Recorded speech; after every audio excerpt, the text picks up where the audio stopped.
Balimu saka ing pendopo Murawan aku njur pinake. Nggih. Aku sarembut putriku bakal paring pawarsulan lan ini iki dewa katimbalan Romo. Kono wang suwana. Ayo dia cendang tiang Iya. Cek. Aja curang jawe. Nun sewu Cik Kanjeng. Menapa saestu yen tresna dumateng kula, kesanipun badhe nglamar dumateng kula. jagat ki ora ana wanita sing tak tresnani kejaba mung sliramu.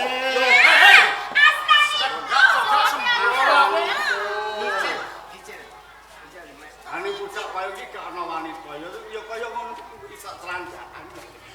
Kanjeng. Piye wong Mari kelampah to Kanjeng Rama yen wejahi mangke sinten ingkang dados paripun mawi kula dhawuh kalih panjenengan. Oh kaya ngono ya. Banjur Kanjeng. Boten ateges kula nampi dumateng penglamar penyan. Nanging kula anggadhahi panuwun. lumrah. Mas wanita dikersake priya kuwi lumrah yen duweni panyuwun. Waton ora medhone lintang rembulan lan langit. Boten Kanjeng. Ayo. Panyuwun kula pamita yen kula saged nyuwanaken ingkang nami Sekar Pudak Kencana.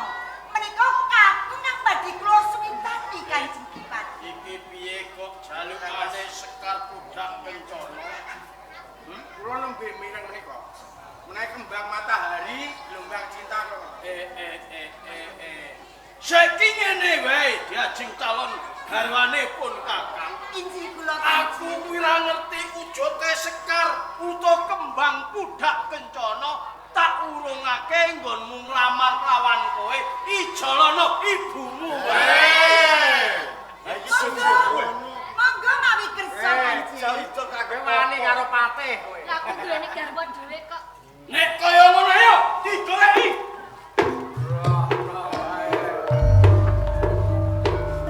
Nuwun sewu. Saya negara menika kagem kadang bupati menapa kawula apa meneh Murawan. Menika sedaya kangge negari wonten pundi kemawon. Pun marang sok-sok sing ngaturake senang yo kuwi priya kang disuwitani dening menawi coklat mekaten badhe kula diawaraken wonten ing kraton. Kaya ngono yo semanten mugi kula Pak. Pun sampun nggih, sampun. Sawetawis kula nyuwun pamit. Monggo. Hati-hati ya. Mas,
kudu nek bagya mulya urip.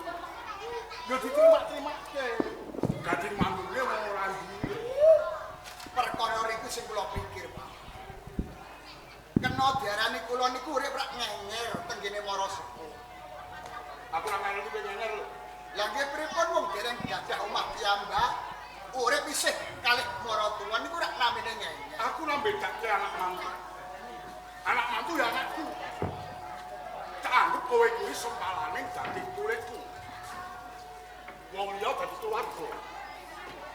Mergo kowe seneng karo anakku. Lah wong tuwa iki mau mujeke supaya bagya mulya uripmu nggonmu pembayaran karo anakku wedok. Niku Dan pancen. kepengin pondok putu. Sing kula jaluk niku pancen. Nek napa nggih cekap kula namung urip teng desa. Jalaran napa? Kula kalih Lambang Sari niku kena diarani manten anyar. Ya. Urip kula nembe kalih Lambang Sari. Mengke tambah wektu kula gadah anak, ngurupati anak, ngurmati wong tuwa. Malah sangga kebutuhane akeh. Urip ki maune siji. Nggih. Sawise siji dadi loro mergo mau. Nek loro dadi 3 4 5, engko balik loro, balik siji meneh, nek wis siji balik ora ana. Asale ora ana, bali ora ana. Terus karepmu Kula kepengin bagiake uripe bapak lan bojo kula Lambang Sari. Mongko kanthi dalan kuwi aku bisa mulyake bojo lan wong tuaku. Nek kula mboten nyambut gawe, Pak. ngene. Lumrahe kedhok bumi ning desa udan dolan pacul ngetutke bibite. Wah, nek teng Sabit tekan iki rada sepi niki. Ya pas-pasan. Nggih gaweane nggih rada sepi. Ngene. Gusti kae ora ngowahi nasibe manusa. Ora ngowahi. Ning manusa sing wajib ngowahi nasibe dhewe. Kumbrega budidaya mulai budi. Nek trimo urip ning desa kon maca opane pira. Ngono ta. Ning nek budidaya nyambut gawe liyane mbok dagang, mbok apa. Sang sote rezeki. Sang sote kayane. Kula tak bakul bantal mau. Ya bantal ki sampeyan. Bantal guling. Lah terus dalane pripun? Kula tak lunga teng kutha mawon golek gawean, mengke nek kula entuk kaya akeh, nembe kula wangsul. Lah nek kowe mbok ning kutha dosaku kapan ndek putu? Heh? Lagi dereng to, Pak. Lah nek ngen anak lho tinggal kok engko ndek putu sok. Mengke nek mun titi wahyane mangsa kala, jenenge turun niku rak mboten saged disuwun, mboten saged diselaki. Nek trek Gusti peparing, pun to percaya mawon, Pak. Saiki antasmu bedeni. Teng kutha. Lah sing kula jujune kutha ndi niki kula bingung. Wah, Ning Urawan iki nek malah dene. Lah bojoku piye? pun ngaten. Kula lunga teng kutha Urawan ampun sanjang kalih Lambang Sari. Jalaran napa? Lambang Sari niku mboten saged pisah lan kula. Ning derek kula teng kutha. Nggih nek sebenten kalih detik kula angsal gawean. Lah nek mboten malah melu rekoso to lan Ngono ya, Selimen wae ndang nggih. Kula tak nyuwun pamit. ora ada tak tunduk. Ampun ngantos Lambang Sari terus. Ora tunduk lah. Nggih, pada gede, Pak. Kok seneng wae iki.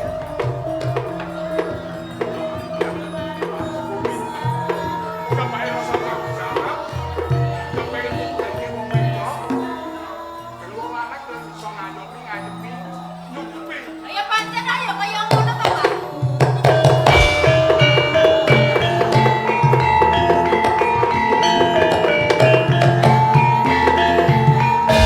Wajibe miyai kampung ra pancen ngoten. Ngayomi, Ngayomi, ngayomi. nyukupi. Nyukupi. Nah. Ngelohi. Dalam ki pas kebulan mbok tinggal niku mboten cakep. Mergo kowe wis dituku kowe. Kowe wis dituku kali bojomu. Ngoten. Ning ngarepe KUA. Pak, lha niki bojo kula teng pundi to? Ini sawah. Ini Tegal. Lah kula niki ora ajurip. Pun kula goleki teng sawah, pun kula susul teng Tegal, ning mboten enten. Krancong iki lho, tebon. Dan jami gawe. Tebone sinten? Tebone nggo pakan sapi karo Sing wedhus. sisih pundi? Ranjut tebon sing pundi? Kledokan. Pun dugi mriku mboten enten. Teng Sendang teng kali kula goleki nggih mboten enten. Lah terus nih. Lah lho nggih, datang omah niki wau nggih mboten enten. Nek kula capek-capek kok wau rumus parane. Lho bareng kula cedhake kok mboten enten. Ngene ya, ngene. aku gara jane wong tuwa kok marah. Nggih. Aku sih ora apik. Lah nggih mboten apik lho. Bojoku ki kok beda. Bagi apik? Niku kok. Nang kutho. Alah, nek umpami to Kakang Sambono niku pancen yang begawe teng kutho, nek kula mboten kabutan. Mboten napa-napa pancen kewajibane kok, Pak.